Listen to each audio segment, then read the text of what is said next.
In honor of National Volunteer Week, the Bridges Helpdesk for blind, low-vision youth, in collaboration with Sky's the Limit Communications, bring to you this 5-part series on the benefits of volunteering. The Bridges Helpdesk for blind, low-vision youth logo shows horizontal view of a suspension bridge erected over a body of water. The word Helpdesk appears centered below the base of the bridge and above the water. Welcome to Part 3. Eileen, Rivera, I would love to Lie. hear from Chris Nusbaum. I was thinking that David same DeNotaris. thing, Miss You saved the Eileen. I best was for like, last. where's Chris? Where's Chris? I'm like, where's Chris? That's what I was Chris has thinking. been volunteering since he got out of the cradle. I think he was such a young. I remember hearing his voice and his seeing him in action and with social media leadership way before most of us ever figured out social media. And I About thought, that. who is this guy? How did this like 30 or 40-year-old get past me? And he was just a teenager at the time, and I was Thank you, Miss completely impressed. So please, Chris, tell us a little bit about you. Well, my name is Chris Nusbaum, and thank you for that wonderful introduction. I'm a senior at the University of Lynchburg in Virginia. I have been volunteering, as you said, going back to middle school, if not before. Wow. Primarily, I was a member of the National Honor Society during high school, and good. also was the president of the Leo Club, which you might be familiar with Sure. as the high school equivalent of the Lions when I Yes. was in high school. Thank you And for that. then throughout most of my time in college, I've been a member of Alpha Phi Omega, which is a national co-ed service fraternity on many college campuses across the country. Probably at pretty much every college you go to, you'll find an APO chapter. Mhm. And if you want to really have fun and you're really ambitious volunteering and you really have a heart for service, if you don't have an APO chapter, maybe you can help start one.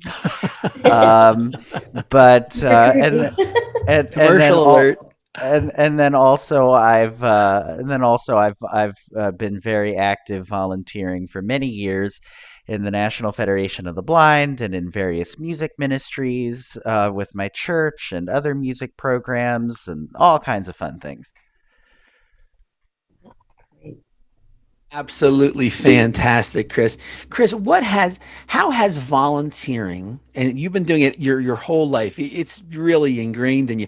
How has volunteering changed your life, would you say? Oh, volunteering has changed my life in so many ways. I think most notably, volunteering has changed my life in that it has helped to show me who I am as a person, what my strengths are, and where I best fit into this crazy world. And even though it's not a career, volunteering has and is helping me to determine what my career path might be as I continue to look for jobs in the future. In fact, it was volunteering that inspired me to change my major halfway through college. No kidding. So, I think that volunteering has really been rewarding for me in that it has helped me discover how great it is to work with and serve the community around me. And it's also really helped build not just my experience and my resume, which has been talked about on previous episodes of this podcast. And that's also important. But I think even more important than that, it has helped me and is continuing to help me build character. I love it, Chris. I have one other question for you. I know Eileen's probably got a wheelbarrow full of questions for you, but I would just like to ask one other question, Chris. what advice do you have for the folks that, and we've all met them. They're just a little nervous about volunteering. They're not sure, like, where they should volunteer, if they should volunteer. Is it going to take too much time out with my studies? Is it going to take too much away?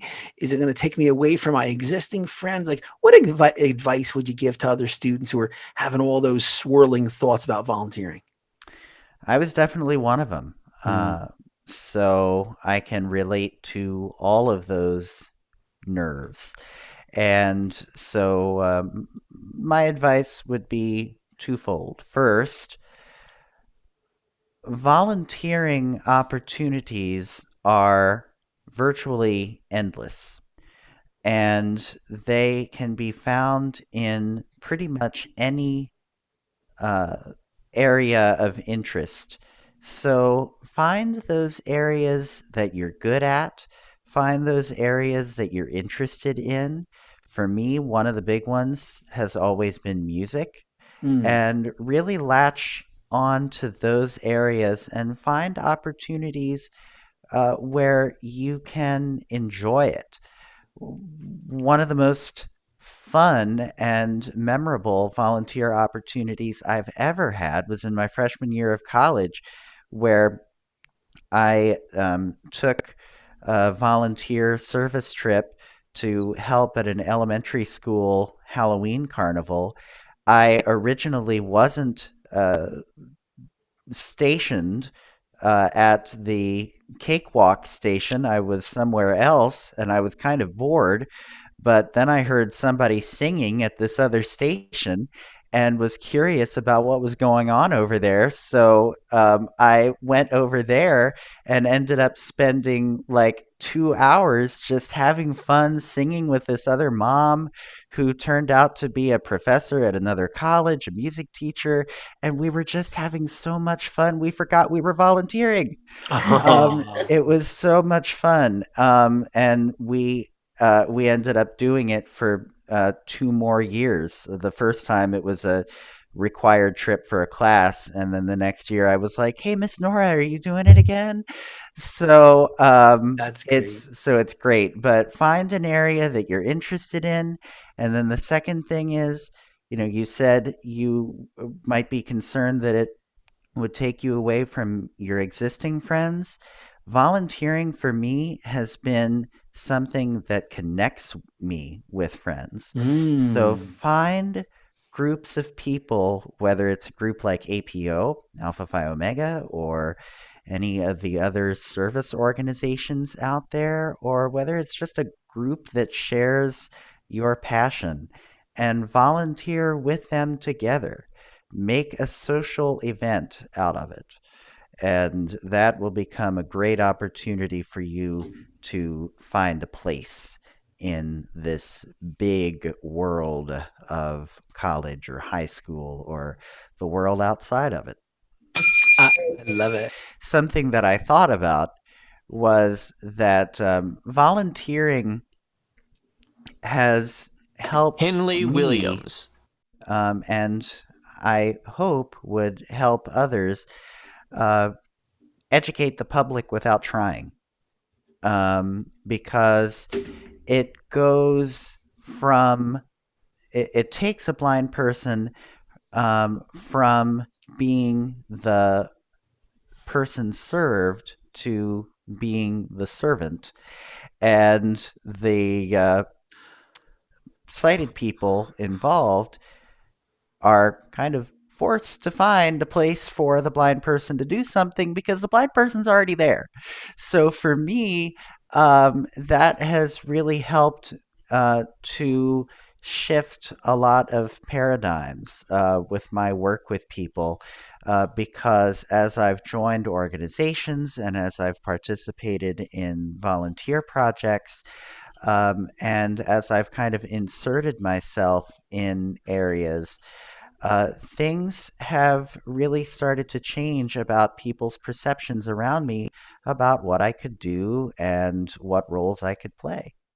This unique project is being coordinated through the Image Center of Maryland, a center for independent living in Towson, and it is funded by a grant from the Maryland Department of Education Division of Special Education Early Intervention Services.